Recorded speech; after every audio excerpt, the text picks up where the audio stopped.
Kubona umukobwa mwiza ugukunda kandi ufite imico myiza bishobora kuba bigoranye, ariko mbere yo gutekereza byinshi banza umenye ngo nshaka umukunzi witwara gute. Numara kumenya umukunzi ukeneye, ugomba no kwibuka ko hari abakobwa baza batagenzwa n'urukundo, batari beza kuri wowe habe na gato. Ugomba kwitonda rero. Reka turebere hamwe abakobwa utagomba gutereta mu gihe wumva ushaka kuba mu rukundo ruzima. Mu rukundo hari abaza bagushakaho amafaranga, abashaka kugukoresha mu nyungu zabo bwite, cyangwa se hari ibindi bakwitezeho. Ibyo byose bakabikora bakubeshya urukundo. Niyo mpamvu rero mbere yo gutereta umukobwa hari ibyo ugomba kugenderaho kugira ngo bitazarangira wisanze uri kumwe n'umuntu mutagishobokana. Dore ubwoko bw'abakobwa ugomba kwirinda kujya mu rukundo nabo nk'uko tubikesha inararibonye mu by'imibanire. Umukobwa wa mbere uzitondera umukobwa unenga buri kintu cyose. Niba ushaka umukunzi muzamarana igihe kirekire, ugomba gushaka wa mukobwa wihangana, utanenga buri kintu cyose, udahora ureba ibitagenda gusa. Umukobwa unenga buri kintu cyose, iyo ugerageje kumutungura cyangwa kumukorera ikintu cyiza, aba abona nta kidasanzwe wakoze, aba ari indashima, ndetse ahora kugereranya n'abandi kuko aba yumva wowe wenyine udahagije. Ni byiza rero ko mbere y'uko ukundana n'umukobwa ubanza kureba ko atari wa mukobwa unenga buri kintu cyose. Ugomba kandi kwirinda umukobwa ukunda amafaranga cyane. Uyu ni wa wundi bakunze kwita umukuzi w'ibyinyo. Urukundo si ubucuruzi. Umukunzi wawe ntabwo agomba kuza mu buzima bwawe agukurikiyeho amafaranga. Iyo bigenze gutyo, ibyo biba bigaragaza ko n'igihe ayo mafaranga uzaba utakiyafite azahita kwanga nta kabuza, agasanga abandi bafite ayandi mafaranga. Wa mukobwa uhora ukwaka amafaranga ya buri kintu cyose agiye gukora, ugomba kumwirinda, ahubwo ugashaka ugukundira uwo uri we adakunze ibyo ufite. Ikindi kintu abasore baba bagomba kwitondera mbere yo kujya mu rukundo n'umukobwa runaka, ni wa mukobwa utaguha umwanya wo gukora ibindi bintu, cyangwa se kuba yaguha umwanya ukaba uri wenyine.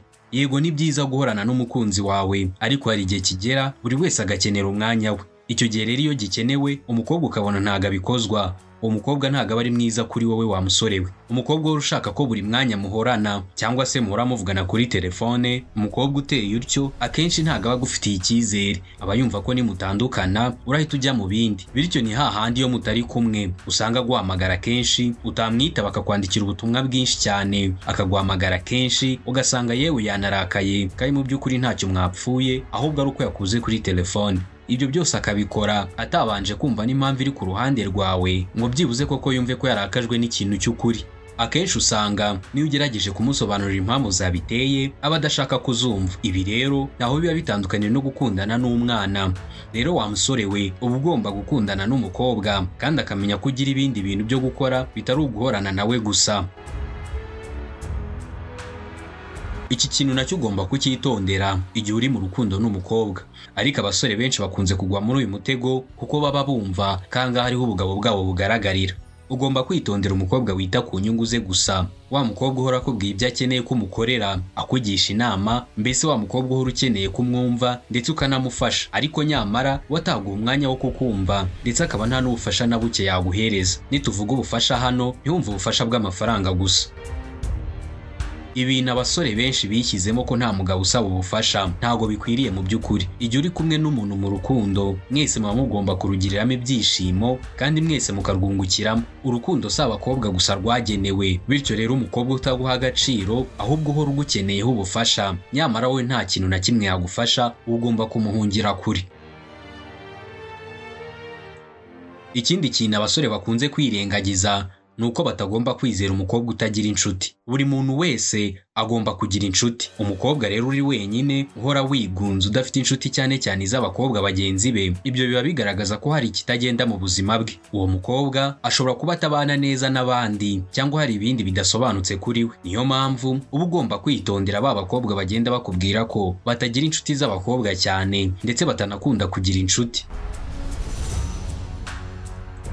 Nuramuka ubonye aka kantu ku mukobwa ko uzahita uhungira kure. Wa mukobwa ukunda kuguhisha utuntu tw'utubanga duto duto, uyu mukobwa ugomba guhita umuhungira kure bitewe n'uko uba utari umwizerwa kuri we. Mu rukundo ni byiza kwizerana ndetse no kubwizanya ukuri. Kugira umukunzi ukubeshya cyangwa uguhisha ibintu byinshi bishobora kugaragaza ko atakwizera cyangwa se hari ibindi bintu ari gupanga wowe utazi. Ibyo byose bishobora no kugaragaza ko ashobora kuba atagukunda ahubwo ari kugukoresha mu nyungu ze bwite, akaba ariyo mpamvu atakubwiza ukuri. Ntabwo twavuga ibyo byose ngo twirengagize ko ugomba kwirinda gutereta umukobwa usuzugura. Umukunzi mwiza nuha abandi agaciro, akakubaha kandi akanakubahisha. Umukobwa rero ugusuzugura usibye no kugusebya azanakubabaza.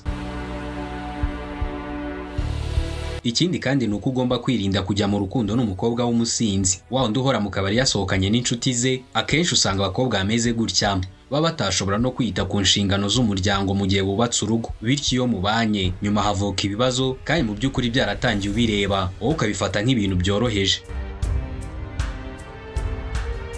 Hari abakobwa benshi beza kandi badasanzwe, bafite imico n'ingeso byiza, b'abahanga, bagira urukundo, ukwihangana ndetse n'ubugwaneza. Ikintu ukeneye kwitaho wowe musore ni ukuba umusore mwiza ukwiriye urwo rukundo rw'abo bana bakiri bazima. Gusa abo bakobwa bakiri bazima nabo badafite imico mibi, bifuza abasore bicisha bugufi, bafite amahame bagenderaho n'intego zikomeye mu buzima, kandi bashobora kuba abayobozi mu gihe bubakanye umuryango. Gusa wa musore we, nk'uko ukora ibishoboka byose ngo ube umusore mwiza, ufite byose umukobwa yakwifuzaho, nawe ntugomba kwisondeka. Ugomba gushaka wa mukobwa wujuje ibyo ukeneye. Ntuzigere utereta umukobwa ukora ibyo twavuze haruguru, niba ukeneye urukundo rwiza kandi ruzaramba. Ariko nuramuka uhuye n'umukobwa utameze gutyo, ugasanga iyo mico mibi yose ntimurangwaho, ahubwo wakitegereza neza ukabona bimwe muri ibi bimenyetso, uwo mukobwa azaba agukunda kandi bya nyabyo. Abagore akenshi ntibakunze kugaragaza amarangamutima yabo ku bagabo, gusa umukobwa we yakunze umusore akora uko ashoboye kose akakwereka impinduka mu myitwarire ye, kandi agakora uko ashoboye akakwereka ibimenyetso by'urukundo rwe kugira ngo ubone ko agukunda, bityo wowe umusabe ko mukundana.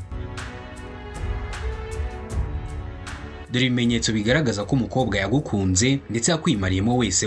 Ikimenyetso cya mbere uzabona ni uko akenshi agira isoni iyo muri kumwe. Iyo umukobwa ari kumwe n'umusore akunda bihebuje, aganzwa n'amarangamutima, ukabona afite ikibazo cyo gukomeza kureba mu maso h'umusore yihebeye, ukabona afite isoni nyinshi zo guhuza nawe amaso. Nubona umukobwa akenshi agira isoni zo guhuza nawe amaso, cyangwa se utamubwira ngo reka turebane mu maso ngo abikwemerere, uwo mukobwa azaba agukunda nta kabuza. Ikindi kimenyetso nuko ahora yiteguye kugutega amatwi, atitaye kuba ahuze, aba yumva igihe cyose umukenereye, aragutega amatwi akakumva. Iki ni ikimenyetso gikomeye cy'urukundo rwimbitse, ndetse akaba ari ibintu bitagira uko bisa iyo umukobwa ahora yiteguye gutega amatwi ndetse no kumva umusore bakundana. Niba ufite umukobwa uhora ushaka kugutega amatwi ndetse akakumva, nta kabuza uyu mukobwa aragukunda.